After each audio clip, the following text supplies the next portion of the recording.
Assalamualaikum warahmatullahi wabarakatuh. Kami dari kelompok 4 ingin mempresentasikan hasil kerja kelompok kami.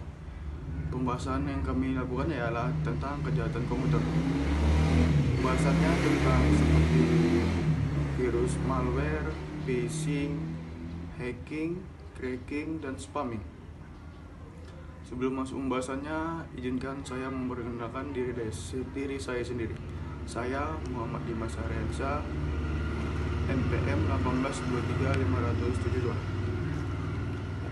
Kejahatan komputer adalah kejahatan yang dilakukan oleh seseorang dengan tujuan mengambil, merusak, bahkan menghancurkan suatu informasi seseorang, dan bisa saja mereka memperjualbelikan data pribadi tersebut kepada orang lain. Ancaman malware adalah saat Anda mengunjungi situs web terus yang banyak virusnya ke komputer pribadi Anda. Situs yang tersebut menampilkan pop-up untuk membuka ataupun mendownload pada pop-up tersebut. Maka kemungkinan besar komputer Anda akan sudah terkena virus seperti malware. Yang kedua, mengirimkan nama pengguna dan sandi ke server yang dikendalikan oleh hacker. Dampak yang dilakukan oleh virus malware ini ada berbagai macam. Yang pertama adalah merubah tampilan website Anda. Merubah tampilan website ini seperti mengubah tampilan situs web. Serangan ini biasanya membuat pengguna website menjauh karena website Anda akan diisi dengan pesan-pesan negatif yang akan menyinggung pribadi Anda sendiri.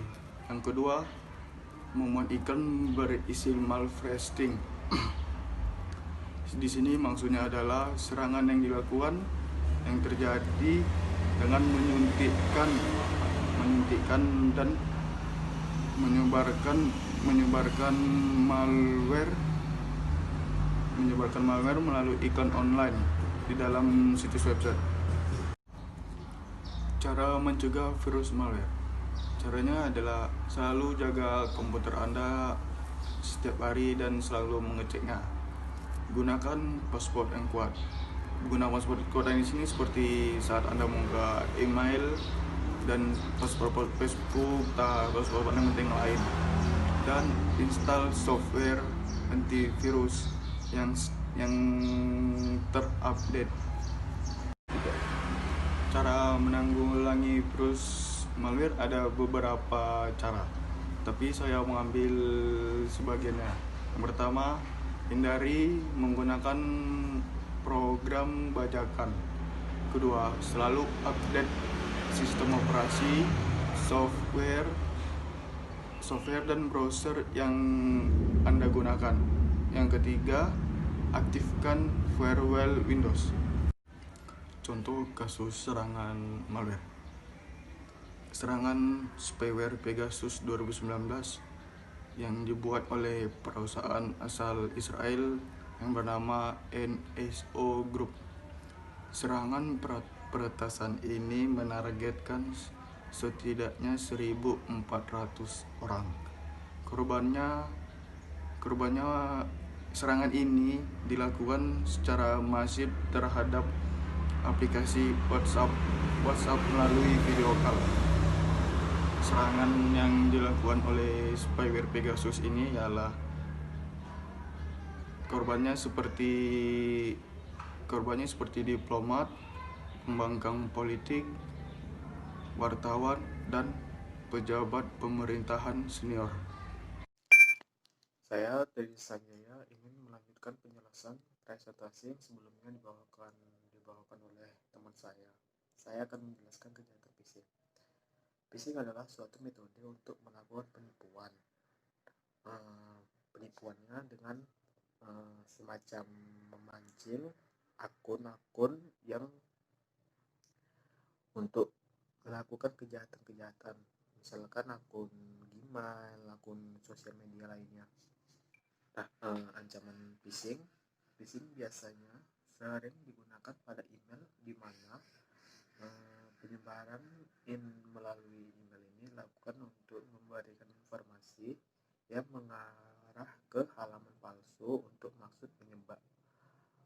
Nah, menghindari phishing ini, pengguna harus lebih berhati-hati dengan memperhatikan beberapa hal keamanan. Sebagai contoh, jika Anda mengakses suatu halaman website, maka pastikan Anda berada di halaman website yang menurut Anda tidak adanya phishing. Dampak phishing menimbulkan permasalahan sosial dan psikologis korban yang bisa berlangsung lama. Pencegahannya, jangan mengklik link pada pesan email, hanya mengetik data rahasia pada website yang aman, menginstal aplikasi untuk keamanan, menginstal patch untuk keamanan, waspada kepada email dan pesan instan yang tidak diminta. Menanggulanginya, waspada kepada email yang mengarahkan Anda ke website palsu dan meminta login akun. Berhati-hati kepada pop-up ketika Anda sedang mengakses halaman, terlebih jika pop-up tersebut meminta akses login atau informasi pribadi seperti akun,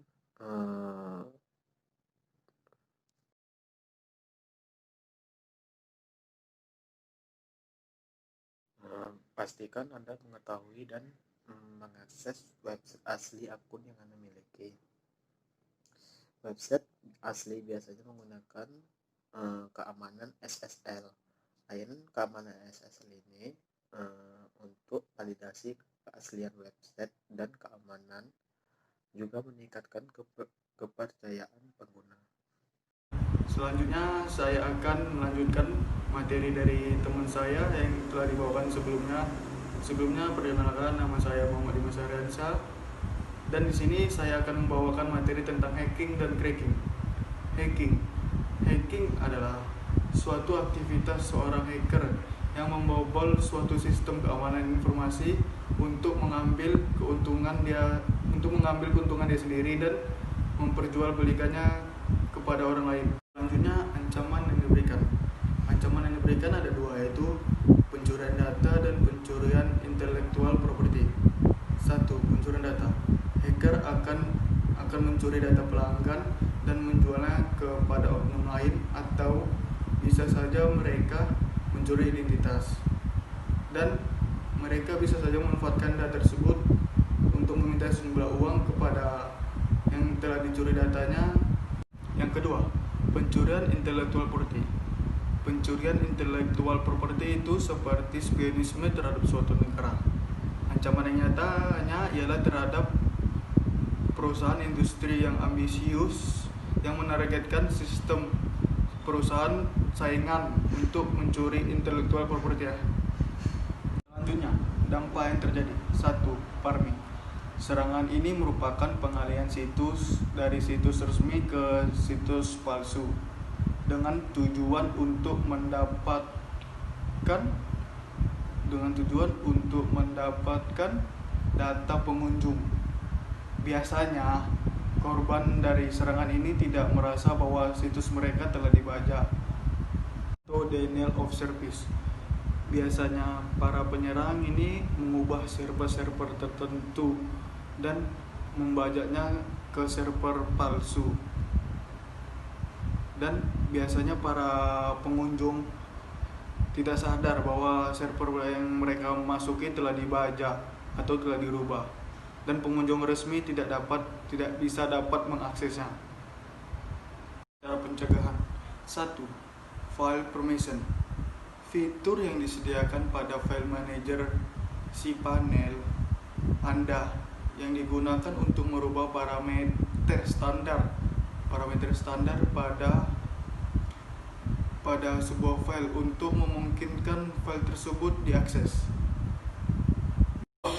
Password.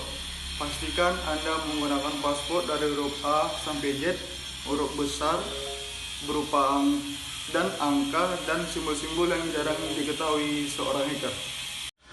Cara menanggulangi hacker.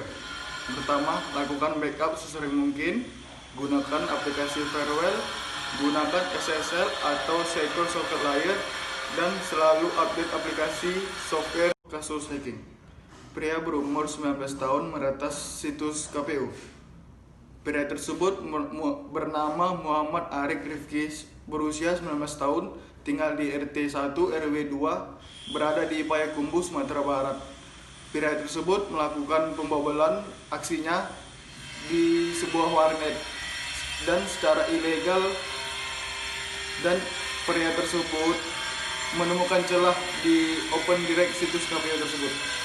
Selanjutnya masuk di kejahatan komputer cracking.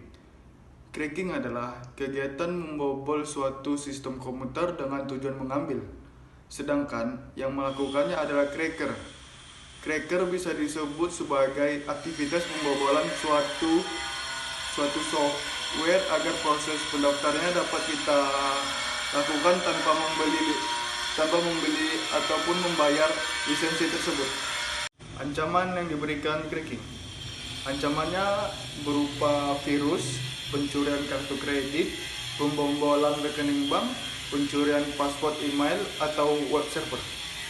Dampak yang terjadi terhadap cracking.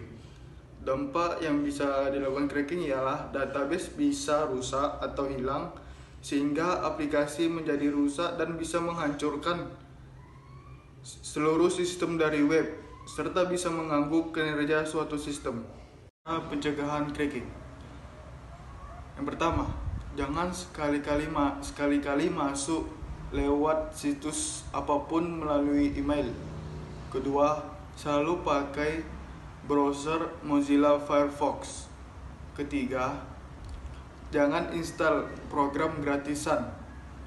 Cara penanggulangi cracking.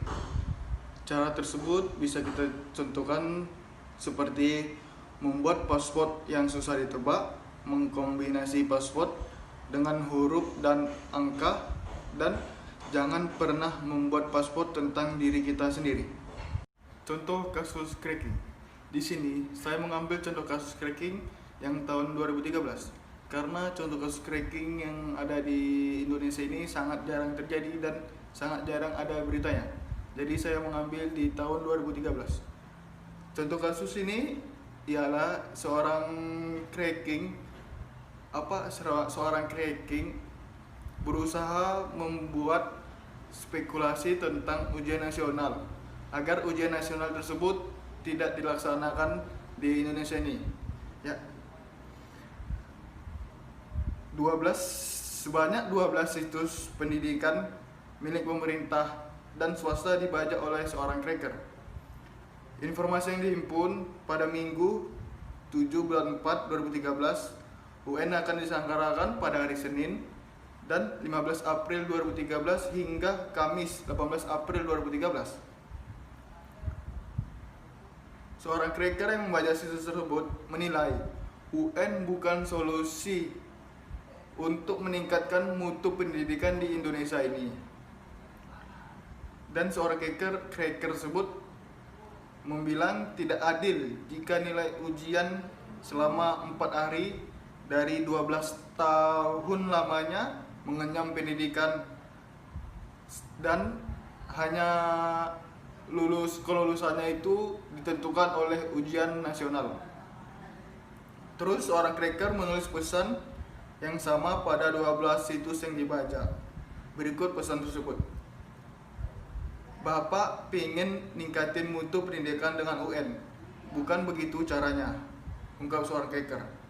UN hanya ada di Indonesia dan hanya di Indonesia. Setelah 12 tahun duduk mencoreti ribuan lembar kosong, Bapak hanya melihat 4 hari untuk 12 tahun. Festival ini akan kami terus mulai jika peraturan ini makin labil dan membunuh kami. Ingat, Pak, semua siswa punya kemampuan yang tidak sama, imbuhnya. Oke, di sini saya akan melanjutkan pembahasannya. Nah, saya akan menjelaskan kejahatan spamming. Sebelum itu, saya akan menjelaskan poin-poin yang akan saya bahas Satu adalah penjelasan, kedua adalah ancamannya, ketiga dampak, keempat pencegahan, kelima menanggulangi, dan yang keenam adalah contoh kasus. Di sini ada 6 poin. Saya akan mulai poin yang satu, ialah penjelasan. Nah, penjelasannya itu ialah spamming adalah kegiatan mengirim email palsu dengan memanfaatkan server email yang memiliki SMTP atau Open Relay. Atau spamming bisa juga diartikan dengan pengiriman informasi atau iklan suatu produk yang tidak pada tempatnya.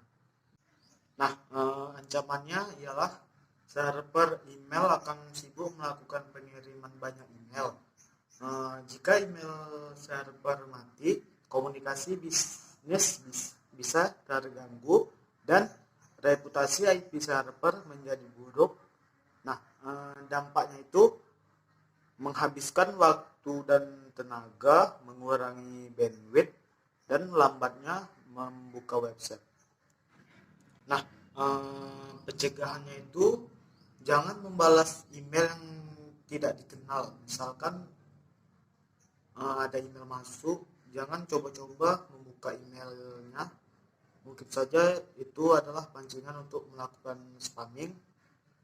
Dan yang kedua adalah jangan melihatkan atau menampilkan email kita di blog, website, sosial, dan aplikasi sosial media lainnya.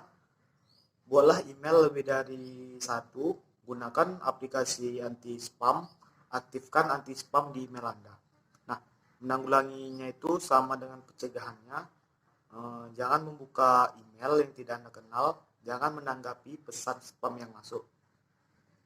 Nah, contoh kasusnya ada di Surabaya, 18 pelaku kasus spamming ditangkap. Ada 18 tersangka yang berhasil ditangkap. Mereka masing-masing berinisial HK, AES, AIB, YM, MTP, DAB, dan kelompoknya. Pelaku melakukan spamming dari kegiatan ini digunakan untuk menjalankan bisnis developer advertising. Data yang diambil dari orang asing digunakan untuk pembayaran masuk ke dalam google.com. Nah, para tersangka ditangkap di sebuah rumah Jalan Bolang Sari, Tamah, Kecamatan Tandes, Surabaya, dan mengamankan sejumlah barang bukti seperti 23 CPU, 20 HP, 33 buku rekening, 14 ATM, keyboard, dan mouse. Tersangka akan dijerat dengan pasal 30 ayat 2 dan pasal 46 ayat 2 atau pasal 32 ayat 1 Undang-Undang ITE. Sekian presentasi yang kami sampaikan, semoga kita dapat memahaminya. Saya ucapkan wa taufiq wal hidayah. Assalamualaikum warahmatullahi wabarakatuh.